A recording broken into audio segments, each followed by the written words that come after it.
Gelip Hüseyin'den deyip ilahi bunu eləsin hidayət yerində. Adının oldu şirin şirin deyirdi, eşki şeytana lənət yerində.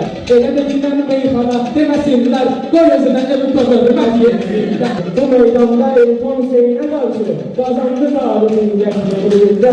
Qalibiyyət haçan qazanmısan sən, bu ki sayılır rəzalət yerində. Bu meydana xatirə təqqasıdır, çəkilsə Elton Hüseyin'e yerində.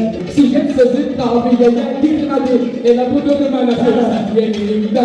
Sənin üçün mənə təbii, nə fərqi, pozulmasın səadət yerində. Çay içilir, Eltona təbqə gəlinir, yoxdur sayılı qəyanət yerində. Hüseyin bu məclisdə, bu tədbirləmə sözlədir o səltənət yerində. Səltənət də qabilənin sözü deyil, yenə elədin qəbahət yerində.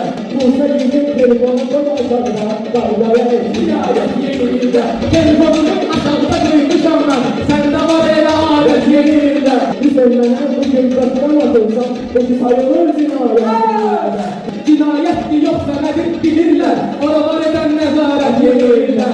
Yerə durur, ziyafət yerində. Sağ olsun. Sağ olsun. Bitirək. Sağ olsun.